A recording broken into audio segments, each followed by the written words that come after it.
বন্ধ থাকা সড়ক আলোকায়ন প্রকল্প চালু করতে চায় চট্টগ্রাম সিটি কর্পোরেশন।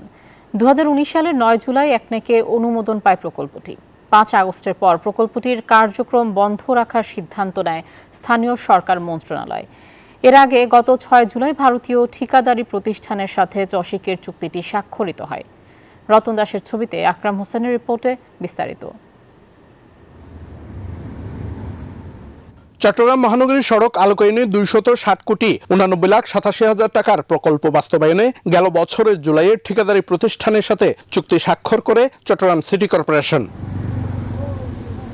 5 আগস্ট পট পরিবর্তনের পর গত ডিসেম্বরে ভারতীয় ঋণ সহায়তার প্রকল্পটির কার্যক্রম বন্ধে সিদ্ধান্ত নেয় স্থানীয় সরকার মন্ত্রণালয়। সিটি মেয়র জানান, নগর আলোকায়নের লক্ষ্যে প্রকল্পটি পুনরায় চালুর জন্য স্থানীয় সরকার মন্ত্রণালয়ে চিঠি দিয়েছে সংস্থাটি। এই প্রকল্প বাস্তবায়নে সিটি কর্পোরেশনের কোনো অর্থ ব্যয় হবে না বলেও জানান তিনি। চমৎকার একটা প্রজেক্ট, একটা গ্র্যান্ড প্রজেক্ট, যেটা উইদাউট পেইং এনি মানি আমাদেরকে দেওয়া হচ্ছে।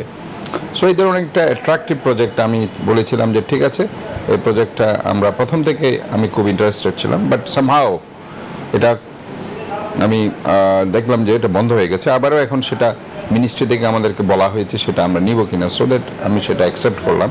প্রকল্পের বাল্বগুলো বিদ্যুৎ সাশ্রয়ী কিনা তাও যাচাই বাছাই চলছে। যদি বিদ্যুৎ সাশ্রয়ী হয় তাহলে প্রকল্প বাস্তবায়নে কাজ করবে সিটি কর্পোরেশন। আমাদের সিটি কর্পোরেশনের কোনো খরচ নাই এবং নাগরিকরা অত্যন্ত ভালো সার্ভিস পাবে। আপনি জানেন আমাদের যে লাইট সিস্টেম এগুলো অনেক সেকেলে, অনেক পুরানো। এটা কিন্তু খুব আধুনিক মডার্নাইজেশনের নামও কিন্তু modernisation of street lighting system. সুতরাং এটা হলে কিন্তু আমাদের নাগরিকটা অনেক বেশি উপকৃত হবে। প্রকল্পটির আওতায় চট্টগ্রাম শহরের 466 কিলোমিটার সড়ক আলোকিত করতে বিভিন্ন ওয়াটের 20,600টি এলইডি বাতি, 20,267টি জিআই পোল এবং 560টি কন্ট্রোল সুইচ বক্স বসানোর কথা। আকরাম হোসাইন, নিউজ 24, চট্টগ্রাম।